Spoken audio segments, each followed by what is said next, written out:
So you're posting consistently, you're putting out content, you're trying different thumbnails, different titles, different hooks, but your views are just still sitting in the exact same spot. And honestly, that's pretty frustrating because right now there's a lot of creators who feel like that are doing everything right, but YouTube just stopped pushing their content. And if that's happening to you right now, I don't think it's because suddenly you became a bad creator. I just don't. I think YouTube quietly changed the rules, and most small channels, they don't even realize it's happening.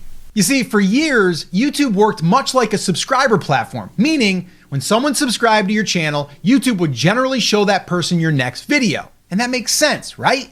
So if you kept building subscribers, you kept building momentum. Pretty simple. Your audience watched your videos, YouTube saw the activity, and then it expanded distribution. That's how a lot of creators grew their channels for years. Now, YouTube has moved much more heavily towards topic-based distribution. And this changes everything. Because now your video isn't just competing against your own channel history anymore, it's competing against every other video uploaded on that same topic, every single time you post. So if you're a small creator making a video about YouTube growth like me, you're now sitting beside creators with 50,000 subscribers, 500,000 subscribers, maybe even millions. And YouTube is putting those videos in front of the same cold audience and watching what people click. That's the game now. And most creators are still playing, well, unfortunately, by the old rules. They still think, if I just stay consistent, eventually my subscribers will see my content and things will grow. But YouTube now cares much more about this. Can this specific video compete on this topic right now? That's a completely different system. Now, yes, your channel history still matters. Your click-through rate matters. Your retention matters. Your consistency matters. But now there's another layer added on top. YouTube is testing whether your video can win against other videos on that same subject. And that's exactly why some channels completely flatlined this year, even though they didn't really change anything. The system changed. So now, why would YouTube do this? Well, because viewer behaviors changed. People don't browse channels like they used to. Most viewers bounce around topics now. They watch one video, then another video, then another video. Different creators, same subject. And YouTube realized people care more about solving the problem or learning the topic than they do about staying loyal to one creator. So the platform, it evolved around that behavior. Now, from YouTube's perspective, this makes sense because theoretically, it surfaces the best content on a topic regardless of channel size. But for small creators, it made the competition much harder because large channels already have years of trust built up. YouTube already knows strangers click on their videos. They already have historical data. Meanwhile, a small channel like you and me might only have 5 videos on that topic, so YouTube has less confidence. And when YouTube has less confidence, it defaults to the creators it already trusts. It's just the way it is. That's why packaging matters more than ever right now, especially titles. Because your title is often the one thing that can interrupt someone in real time. A strong title can create enough curiosity, enough fear, enough urgency that a stranger clicks your video instead of the next big creator sitting next to you.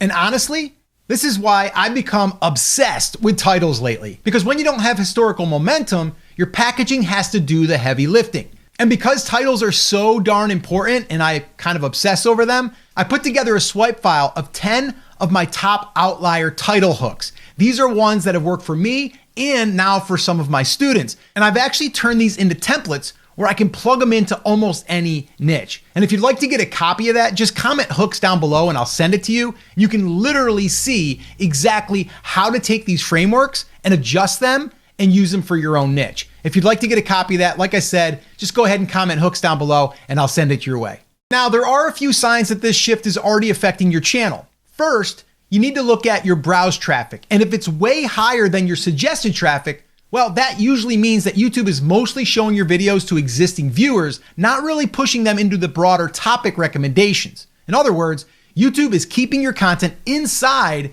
your current audience, not expanding it. The second thing to look at is your suggested click-through rate. And if it stays low, especially under 3%, that could be a sign. That's usually a sign that cold audiences are choosing other videos over yours. And once YouTube sees that repeatedly, it starts shrinking your test, which means your video slowly dies before it ever really gets momentum. All right, the third thing to look at is your suggested videos around your content. If the same large creators dominate every suggested feed in your niche, that's real competition. Not just creators you personally follow, the creators YouTube trusts most on that topic. And this is the part most small creators never realize. You're not just competing with yourself anymore, you're competing in a live topic battle every time you upload. So, how do small channels actually compete now? That's the million-dollar question, right? Well, there's three things. The first, write every title for a complete stranger, not your subscribers, a stranger who's scrolling YouTube who has never heard of you before. Because if your title only makes sense to your current audience, you fail the cold audience test. And that test is what determines whether YouTube expands your distribution. All right, the second thing is stay consistent around a focused topic long enough for YouTube to build trust. A lot of creators, they pivot way too quickly. 1 week productivity, next week fitness, next week mindset. But YouTube needs enough data to understand. They need to understand who is this content for and who consistently clicks on this type of content. That takes repetition. All right.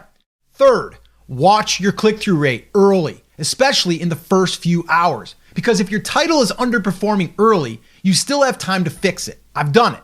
Sometimes changing a title quickly can completely shift the trajectory of a video. Like I said, I've done it myself and it can happen. It works. But most creators, they just wait too long. Listen, I really believe this is one of the biggest shifts happening on YouTube right now. And most small creators are feeling the effects without actually understanding why. But once you understand the game changed, you start approaching YouTube differently. You stop just uploading videos and you start competing strategically. Now, there's one more thing you need to understand. Because even if YouTube starts testing your videos to larger audiences, there's another reason why the algorithm suddenly pulls back distribution right when channels start gaining momentum. And honestly, the next piece is the part most creators completely miss. So if you want to understand exactly why YouTube suddenly stops pushing videos even after they start taking off, watch this video right here because it's going to connect directly to everything we just talked about and everything we just covered. Watch that video next, and I'll see you there.